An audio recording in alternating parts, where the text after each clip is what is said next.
Welcome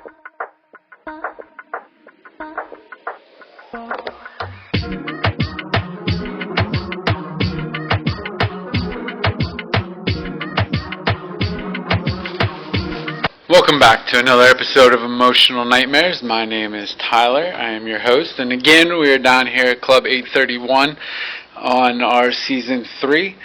On today's episode, I got a guest here with us. Should be an interesting story. So, with that, right? So this is Dominic. So I'm gonna let him introduce himself. So Dom, go ahead, introduce yourself. Dom, I'm an addict. No kidding. Tell me more than that, right? So Dom, tell me, why are you here? As in, why are you in addiction? Why am I in addiction? Yeah. Take me back to childhood. Childhood, okay. So my parents are both addicts. My father's a meth addict, and my mother is an addict, alcoholic. I was born into a pretty messed up family. So I'm actually the product of incest. My grandfather slept with his first cousin and had my mother, and then had me. So yeah, product of incest. So like I got born into this family, which my first memory was I was about 8 years old. My mother was out with her friends all night and stuff, and I remember it was me, my sister Jasmine, and my baby sister Sydney. And I would occasionally check on my baby sister and stuff, and I went and I checked on her, and she wasn't breathing or anything, so I went to the neighbors, and turns out my sister Sydney had passed away in her crib and stuff, and I didn't really know what to do. The police were called and everything, and my mom showed back up with her friends, and my whole life my mother would gather guilt. She would get, you know what I mean, she would make people feel bad, like, I lost my daughter, you don't understand. And I found out selling drugs that my mom actually rolled over on my sister and suffocated her and then covered it up, and so that just kind of created resentments towards my mother. How old were you? 8 years old. So right from the gate, born, drugs and alcohol are very prominent in your life. So we're struggling right from the gate even to understand that this isn't okay, right? Because this is all normal to you. Yeah. This is just normal living to you already at 8. Yeah, and I became a adjudicated delinquent, property of the state. CYS took my sister and I, and my mom was sent to a mental health hospital. And so I grew up in and out of the foster system and group homes. How do you think that affected you? Well, how was foster care? So foster care was weird. I was in group homes more than foster. I only actually seen a foster care representative. So they put me in group homes because I was as much as they wanted to put me in foster care, I was a bad kid. So they, I always ended up in group homes and stuff like that, more security and stuff like that. And for me it was hard because I grew up with a speech impediment, and Philly kids and Pittsburgh kids were relentless with it. So they'd be like, say sassafras, I'd be like, shut up, you know what I mean?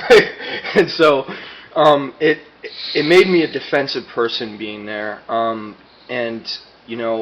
it also allowed me to work on my personality enough to where people would look past the speech impediment, because I don't know if you've ever seen somebody with a lisp try to hit on a girl, but it's I'd be like, what's up? It just didn't work out, you know what I mean? So I realized that it was kind of a superpower because I could get people to laugh with this. So I started to mask, the emotions I had with comedy and stuff like that, which, in group homes, it was hard for me because they were trying to force feed me medication, and I was in corrupt places, and like actually I was in a corrupt place mostly. I did 3 years there, and they would lie to my mother. My mom would come.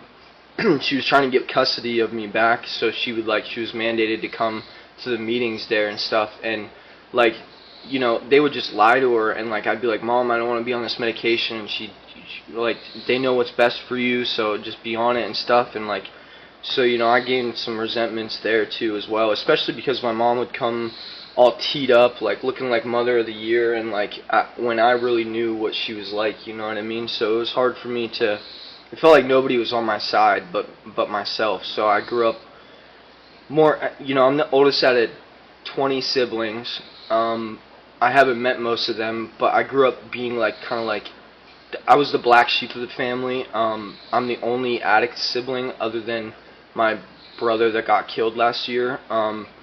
And it just like it was hard for me to like be home once I got out of placement, because like I was the only one that would call my mom out on her stuff, and it would like, and at that point I was CYS, and I was on juvenile probation, because in 6th grade my first friend when I moved here was black. He was like my best friend, and my librarian was being racist to him, so I took her phone off her desk and I slammed it off the ground, and my librarian took me to court, and I was on probation. So like probation gave my mom teeth, I always said, because like my mom would get mad at me and then tell my PO. Like the first time I ever used drugs was with my mom. I was in placement. I realized that I like sports. I like to play sports. So when I got out, when I got out of placement, I hadn't touched anything actually. I took a sip of beer one time when I was a kid, and I just didn't like it. But so I was against drugs in the beginning of life. Like I would see my mom partying all the time, bringing different boyfriends into the house, partying all the time, and I was against it until one day, like, I noticed that my mom was real depressed, and like, even though she did accidentally kill my sister, like I could tell that it was like it destroyed her. You know what I mean? Because if you're a mother and you accidentally roll over on your daughter and kill her, and then you're so consumed by grief that like you pretend like it didn't even happen. And so I could tell that, and like I would tell my mom would use for her depression. So like the one day she came home and I was like, Mom, like I sat down with her, I was like, I don't care if you get high no more, I won't come at you for it. And she's like, go in my dresser and get my Crown Royal bag.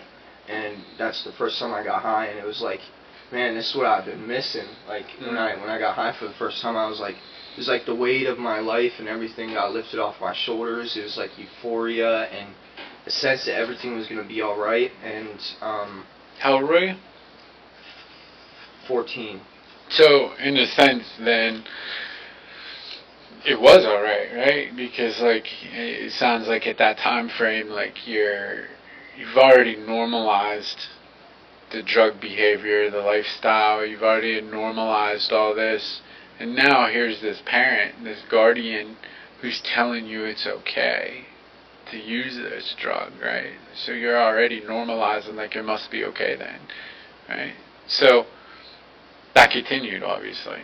Yeah, it continued. When I first started smoking weed, all my friends were older. You know what I mean? I would always hang out with the older kids, and like. We lived in the housing projects, and my mom, she would convince me and my friends to clean the house with drugs and cigarettes. And like, she'd be like, here son, here's some cancer, clean my house, like, basically. And like, we loved it. We were like, dude, we got Misty 120s, like the 120 cigarettes, they're like super long, like, and we thought it was cool at the time. And like, those older guys were doing stuff that, they wouldn't bring in front of me, because I was the type of kid that like, if you put something in front of me, and we're like, and it was all, I see people doing it, I'm gonna do it as well to try to fit in, or just because I knew smoking weed was awesome, so I figured everything else that they were doing must be like awesome too, And it was actually, so the first tattoo I got, I was 14. My friend was a tattoo artist. He was older, and it was after getting that tattoo, because like it's on the back of my neck bone. And like I was only 14, so I was like, like it hurt, and I was like, he was like, he let me try morphine, and that I thought that when I smoked weed for the first time that was like, what I've been missing. But then when I tried morphine, I was like, okay, like I could see myself doing this for the rest of my life. And I actually didn't progress from morphine into like anything stronger, because I could see what it was doing to people around me. Like there's a lot of addicts where I'm from, like, and my mother was an addict, and I could see the way she would act some days, and like when she was fucked up, or sorry, there's kids in here. And so like I was against it still, but I knew I liked getting high, and I always told myself I'll never pick up a needle, I'll never pick up heroin. I seen people die from it, like, or I've heard about people dying back then. I hadn't seen anybody close to me die, but so yeah, and at that point I was living with my mom, and that's when I really started to rebel, because she was screwing my friends. Like she would bring, all my friends were older, so like I'd have friends over and like see them come out of my mom's room with their shirt off, and I'd be like snapping out, and like my mom was okay with it, like, you know what I mean? And it made me disgusted by her. It made me like more than resent her. So like I became a father figure to my siblings at that point. And my sister Jasmine and I, she's my rock, man. She's a little bit younger than me, and her and I like raised our siblings. Because, like, my mom, she would just leave and, like, assume we were going to watch the kids, so that's what we did. And so I was trying to be a role model. In the beginning of my addiction, I was trying to be a role model when I didn't really understand what life was, or how to live, or how to be an adult, or how to even be a kid. I was trying to, like, get my siblings up for school, teach them right from wrong, when I was in the wrong most of the times. And, like, all I knew is that, like, I had to protect my siblings from my mother. So, like, it formed like a disconnect in my household, because I'm the type of person, if I see you doing something wrong, or that I don't like, or I can tell it's hurting other people, I'll call it out with no hesitation. So that causes a lot of problems in my household, because my mom's the same way. My mom is the exact opposite. She's the one that is doing wrong and is convinced that she's doing right. So like and my mom, even if you confront her in a nice way, she's snapping out, she's throwing stuff, she's beating you, like, so, like, I had to convince I remember my sister talks about this all the time. It was like, I was in placement when my mom was, like, really beating on my sister a lot, and, like, my sister would call me crying, and I could hear my mom hitting her and stuff, and I actually, like, I taught my sister how to defend herself over the phone. Like, I remember, like, I'm like, Jazz, plant your feet into the ground like a tree, and you shove Mom right in the face, right in the neck area, and you say, don't put your hands on me. And my sister, like, went Super Saiyan over the phone, and was like, I was just so proud of her, you know what I mean? And so it causes, like, and then, my siblings, other than her, are all young, so, like, it caused me and my sister to, like, really, really bond. Even though, like, we bonded our whole lives, like, it caused us to become, like, our siblings' new parents. Because then we realized, okay, there's an enemy in the house. We have to teach them what not to learn from her, because she's still our mom, you know what I mean? As much as I don't love her, or no, I love her, I don't like her. That's what I always say. Like, I love her, she's my mother, I would take a bullet for her, but I do not like her. And my siblings were getting smart enough to understand that, so it, like, broke my family apart. Like, my mom has 5 different baby daddies, and they all eventually ended up getting custody of my siblings. So when that happened,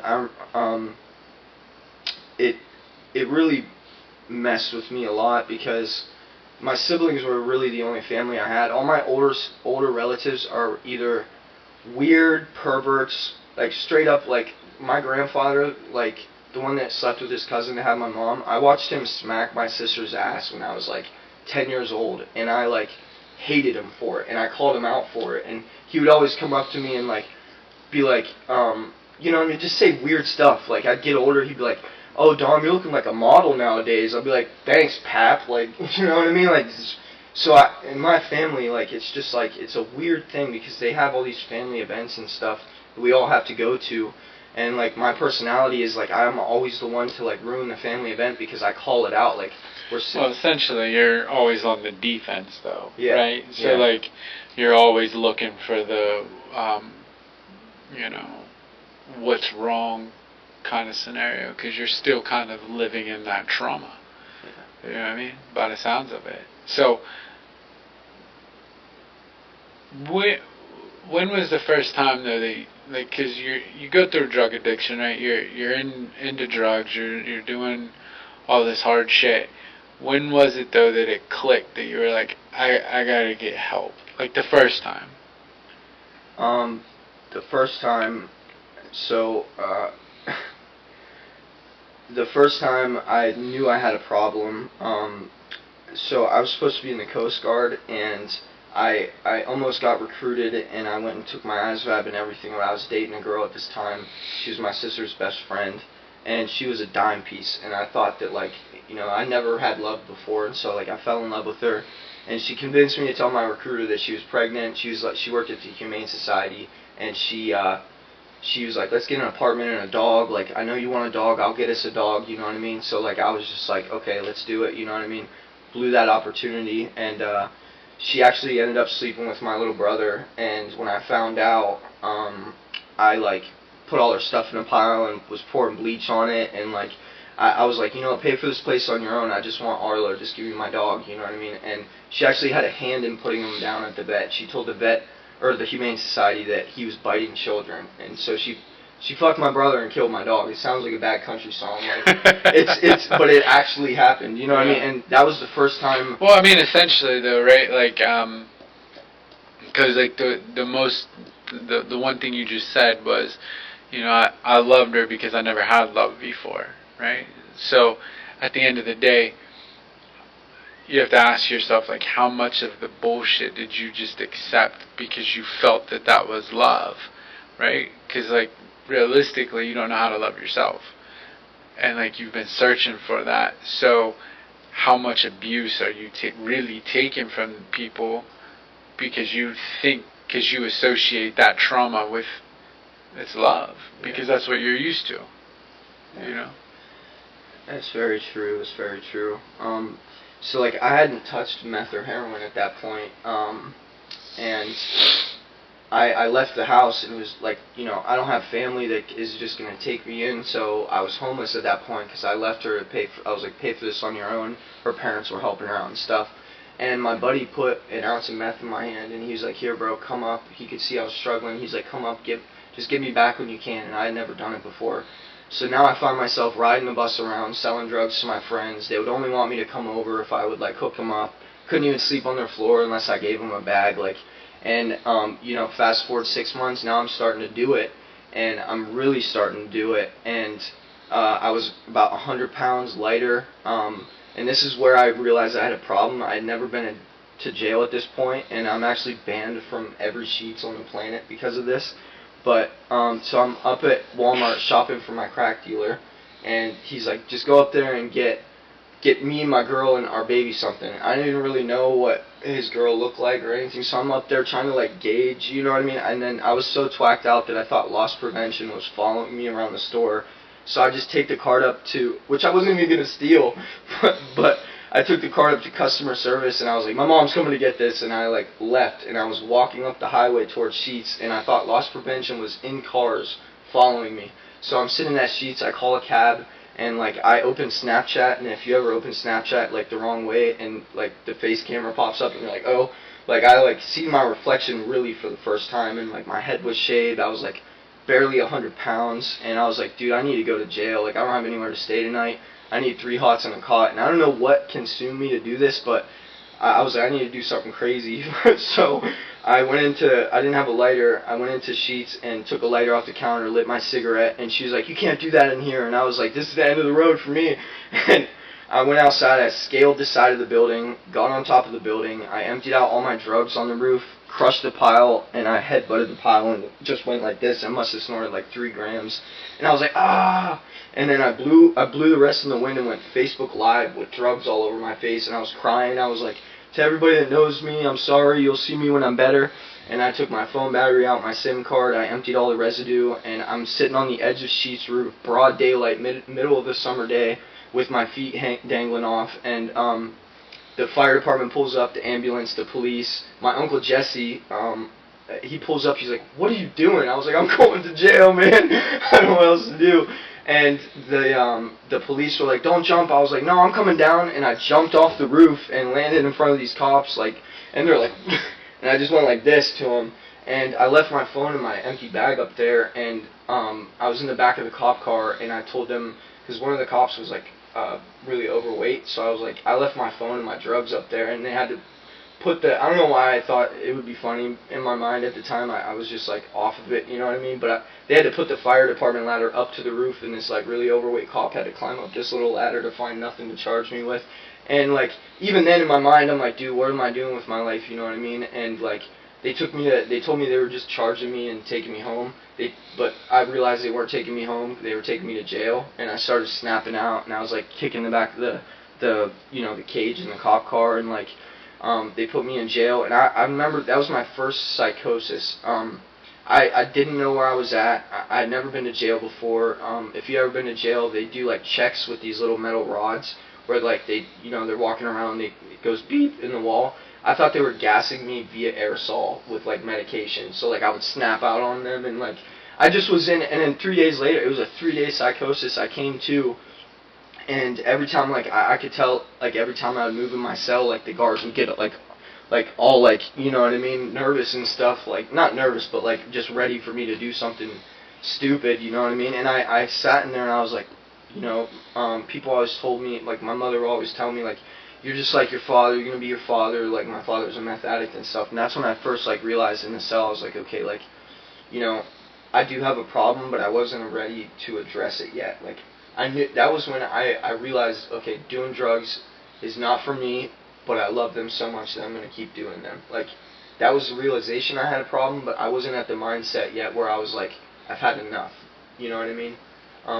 That didn't come until, like, rock bottom recently, which was like, you know, I don't know why, but it took... What was that moment that was like, enough is enough, right? Because like, you've been going through all these situations, and you've had those periods where it's like, oh, I'm doing all right for a period of time, right? And like I know, like you stayed clean for a little bit, and then for whatever reason decided that like, oh, I'll just go be a bartender, right? And then like, right? And like, and then I know like you were, and now, right? Like here we are, right? And you're living in a 3/4 house, right? Yep. So you're living in the 3/4 house now, but there was that moment of clarity though that kind of hit you that was like, I need to get clean, right? What was that? That was like, enough is enough. Well, this past year has like been the hardest of my life, I think. Last year I was, the beginning part of that mental process was last year. I was at Oil Region, and I was doing amazing for the first time. I felt good about my life. Like, to be in a rehab and feel that was like crazy to me. But 3 days before I got released, I got a call from my little sister that my little brother Shane got shot and killed.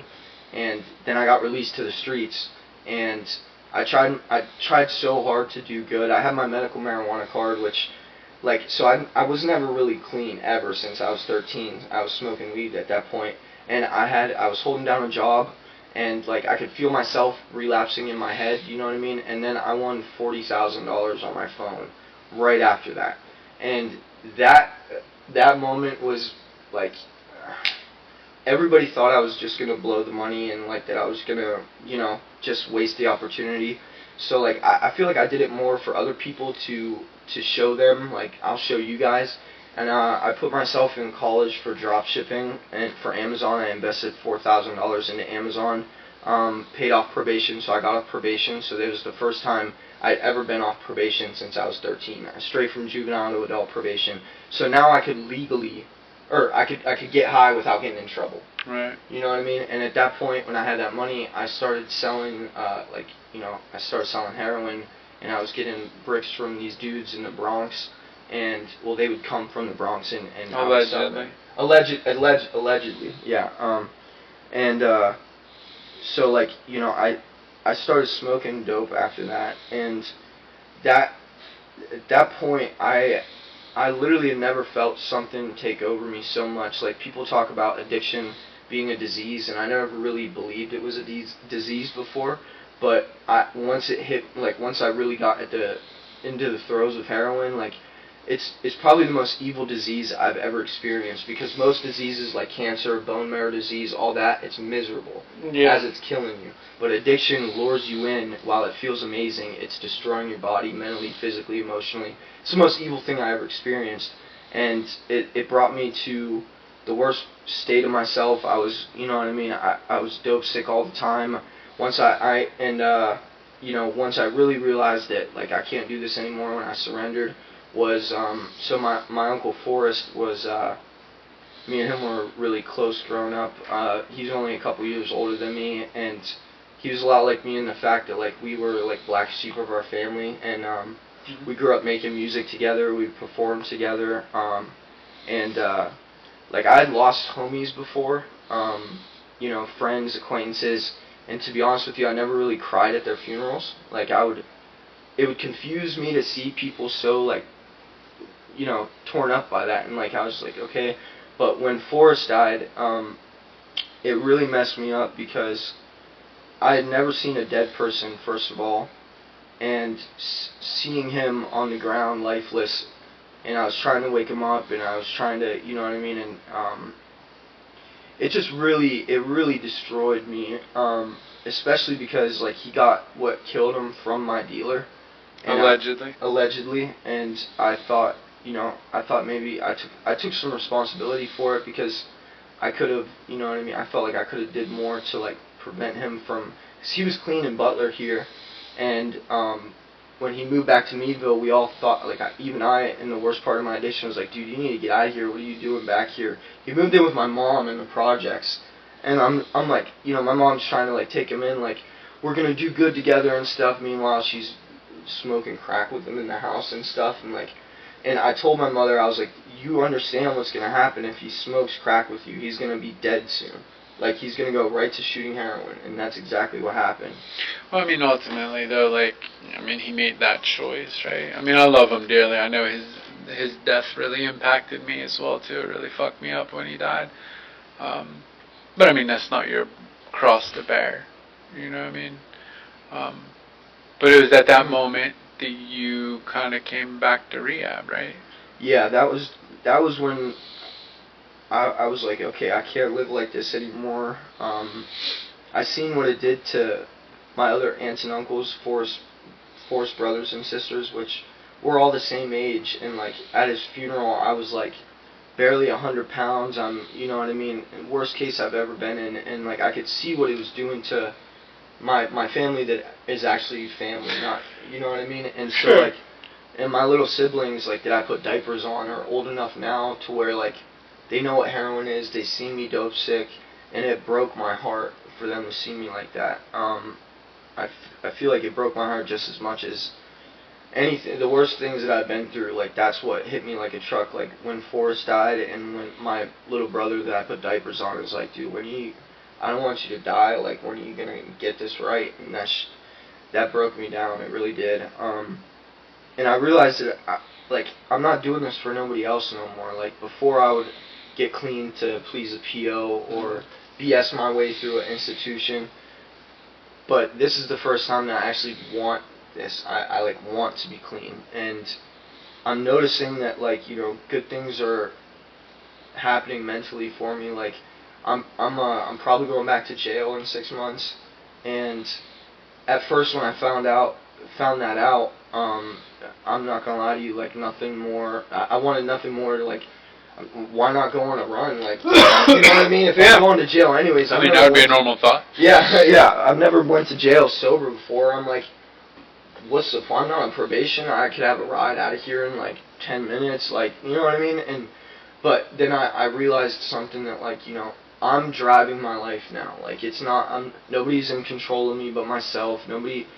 So, like, I'm big on manifestation, like, manifesting good or bad energy, and I've been manifesting bad energy my whole life. Like, I wear my heart on my sleeve, so, like, what that brings is, well, I can be a good empath and things, but there's more negative because it leaves me vulnerable, and every time bad things would happen in my life, I would take it 1,000 times harder than what I should have. And, like, something I actually learned from you that I've been, like, really, really genuinely, like, adding to my life daily is, like, just the concept of, does it really matter? Like, day-to-day things, like, whenever I was in rehab, and I would see, like, just the way that you were nonchalantly about, like, you would just flip the script on me, you know what I mean? Like, I'd say all this crazy stuff that I'm going through, And like for the first time in my life, somebody looked at me and was like, "So, so what are you gonna do about it?" And like I just like that's really been helping me a lot, man, because I'm dealing with a lot at the 3/4 house that like normally I would get high over. Like I seen dope for the first time at my job. Like I haven't seen dope since before I was in jail and rehab, and it made my stomach turn. Like I felt disgusted with myself because I wanted to go in the bathroom with him. And he tried to convince me it was Neurontin or Advil or something stupid like that. But I'm like, dude, I know I'm young, but I'm not stupid. You know what I mean? And like it just like it hit me that like the reason like normal I was actually proud of myself for once, because like I was at work, I could have easily went in there. I had just taken a piss test at the house. I could easily have went in there, done the dope, drank a bunch of water, got clean by my next piss test, acted like nothing happened. And that was what was going through my mind. I'm like, but what if I do myself a favor and try something different? You know what I mean? Like what if I don't do it, see how that feels? So, because I swear to God, this was the first time in my life where I seen drugs when I was, and I didn't do them. Well, that's good though, right? I'm proud of you for not picking up. Yeah. Like, that's a huge accomplishment. Yeah, I mean, don't downplay that, man. Like, that's a huge accomplishment, especially coming from where you're coming from, and like, because you're still fairly new in recovery, right? Like, how long are you now? 100 days. So you're 100 days clean, right? And in those 100 days, like, you've been faced with, here's dope, right? And you're like, nah, I'm good, right? Yeah. Like, that's a huge accomplishment. It felt good. It really did feel good because, like I said before, like, it lures you in with, like, euphoria and with everything, all the weight that is on me. Like, I knew that if I would have done it, it would have taken that away. But just for that second, and even at that point, like, because I played the tape back, and I literally was like, dude, where I was 6 months ago, I literally was welcoming death. Like, people would overdose, and I would hit their dealer up and be like, do you have that flyer? Like, let me get some of that. You know what I mean? Like, so yeah. Let me ask you this: what's different? What do you think is different overall this time around? This 100 days in, what do you think is different now than any of the other times? So, something I heard from, like, I took your advice in rehab, and I've been, like, sticking around, like, the old heads in AA and NA, and one of them told me something that just made me reflect on my life and, like, what's going on and what is different this time.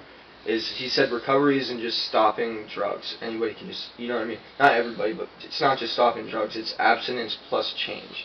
Right. And so it's different that I'm not using right now, but it's also different that I'm making day-to-day efforts to change the things that I know I need to work on about myself. Like I said about manifestation. Like if I wake up in a bad mood, because like I have major depressive disorder, and so naturally, even off medication, even if I was a millionaire right now with a Ferrari in the Bahamas, I could wake up and just be depressed.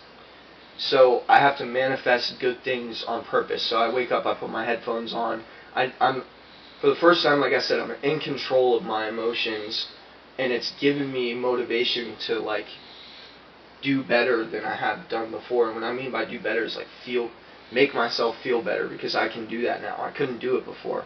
When I was making myself feel better before, it was comatose, and you know what I mean. So like this time I'm it's grow up or die. I just realized that like I'm almost 30. Like, you know what I mean. My sister is straight up telling me like, dude, like it's time to get your life together, man. Like, you know what I mean. You're my older brother, and like you got a gray hair. Like it's time to. And I'm like okay, like but like I genuinely noticed that like before I was real closed off to religion.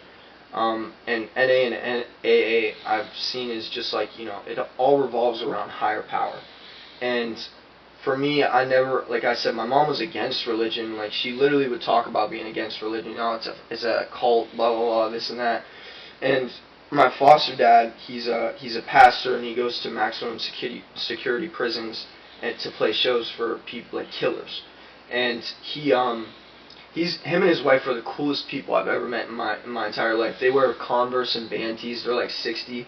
happiest people I've ever met, never once in their entire life been drunk or high, a single time. And they understand addiction. Like, it's crazy to me. And like, so, like, what they opened my eyes up first about, and I feel like if it wasn't for them, I wouldn't even be in the program right now because of how against religion I was and how against a higher power I was. I'm a realist, so I believe in what I see and what I deal with, and like, you know, what I've seen and dealt with so far hasn't been good. So like, I felt like, you know, if there's a God, how could he take my little sister from me? How could he let me find her? How could he let me find my uncle? What positive could come from that? Oh, God has a path for you. What path could come from that that's positive? You know what I mean? That's what was going through my head all the time. If there's God, why was I born into an incest family? Why is my grandfather a pedophile? Like, what, God, what, you know what I mean? So before, but when I met my foster parents, and I called them my foster parents because they were the only parents I really had. Like, I met them when I was 17, and they took me in, not even really knowing me. I was living like I was, you know, homeless, bouncing around, selling weed, like not. You know what I mean? They took me in, they showed me real love for the first time, and showed me. They opened my eyes a lot about religion. Like, you know, I thought it was a cult and things like that, and they told me, you know, back in the times when, you know, I'm not trying to get into religion deeply here or nothing. I didn't realize that it was really just about peace and love before. Yeah, I mean, that's all this program, like when we get into the higher power concept, it's really just saying, like, there's got to be something more powerful than I that can restore me to sanity, right? Whether it be God, whatever you want to call it. I know for, like, a lot of people, it's more so, like, I know, like, the world I come from, and like I always tell people, like, the world I come from, a simple joke could land you in some serious shit, right? So it's not fun, it's not happy, it's not go-lucky in the world of addiction. And like, when we get sober, like, all of a sudden, like, here's these people, and we're laughing and we're joking and we're having a good time. That's a power that's more greater than I, because it's more sane than me, right? Because like, insanity to me, like, left to my own devices, like, I'm fucking nuts. You know what I mean? Like, go to work, shut up, right? Like, I'm not doing that. I'm not doing none of this shit. And like, the people in this program show you, like, this is something. If you don't believe in God, that's fine. It's not asking you to. It's asking you to believe that there's something more powerful than you that can restore you to sanity. You know, that's really what the steps are teaching you. You know, I mean, unfortunately, you're right. Like, it gets lost in translation, and a lot of people come up with, like, the whole, oh, they talk about God, like, I'm not doing this because of, like, you know, all the different reasons that you listed, and so on and so on. And people shy away from that. But reality of it is like, you don't believe in God, that's fine. We're not asking you to. Yeah. So. Yeah, I know that for me, I didn't mean to interrupt you. No, for me, like, what really opened my eyes about it is my foster dad. He's like, he knows how much into music I am, like, making music. So like, the way he explained it to me, that which really opened my eyes about it for the first time, was like, he said, you know that feeling you get when you hear a song for the first time that you've never heard, and it, like, inspires you, gives you goosebumps, or like the feeling you get when you see a sunset, or like the sky's a certain way and it makes, like, it blows your mind, there's not really a word for it. He's like, that's God. He's like, you know, the inspiration you get when you're at your lowest point, that's God. And like, so, you know, I've been thinking about that a lot lately, and like, you would think he would give you some musical talent then. yeah. But so like, you know, I've been appreciating life more than I opened my heart and mind to it. So like, you know, before in meetings, I'm not gonna lie to you, like, I would get bored. Like, they'd be going through the steps, and I'd be like, you know what I mean, like, God this, God that. But now I'm actually I've opened the gates, and I'm just like, okay, like, teach me. You know what I mean? Instead of being so hard. So that's what's changed. That's right? What's changed. Yeah. So that answers the damn question finally, right?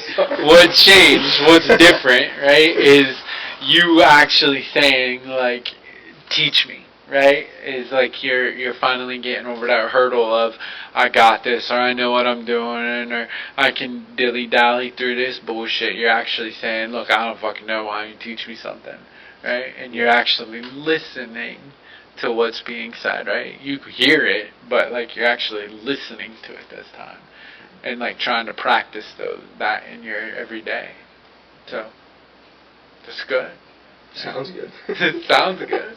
Yeah, sounds good. It all sounds good, right? It's all perception, right? So, but at the end of the day, man, I appreciate you for coming on, stopping through.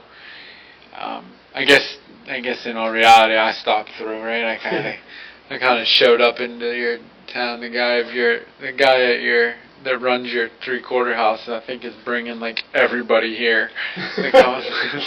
So, I mean, at the end of the day, though, right? Like, I greatly appreciate you coming on, man. I'm happy to see that you're still doing good. You know, those 100 days in sobriety is a lot.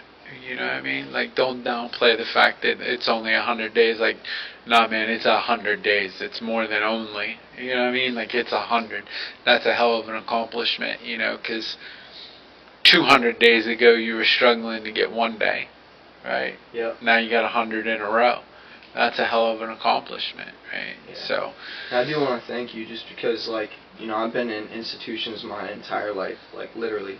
I've had counselor after counselor and therapist after therapist, and you were the first counselor that ever kept it real with me and, like, just, like, inspired me because, like, just the attitude that you have is inspirational because of the fact that you've been through it, you know what I mean? And you're the first counselor that I've had that's been through it.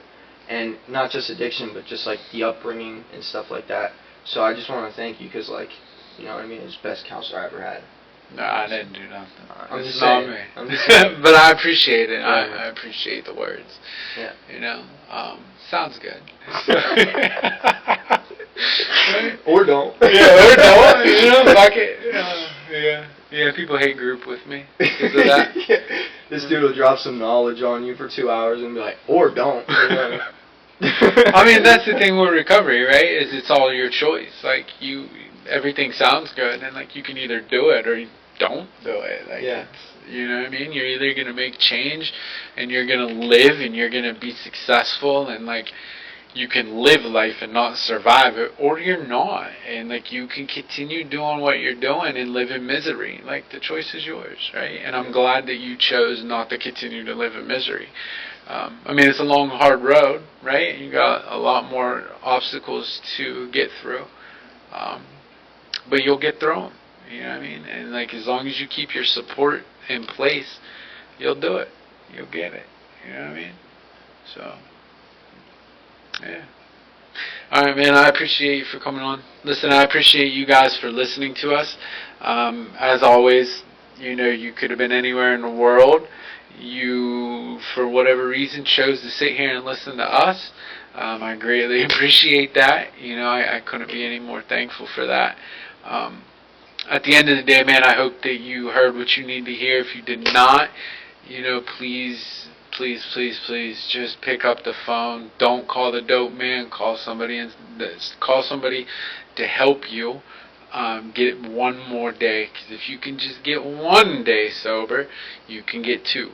You know what I mean? It's all about getting that first day. And if you can just get through today, tomorrow will look brighter. Like, share, and subscribe. Keep listening. Yeah, man, I appreciate it. So, thank you. Thank you for watching.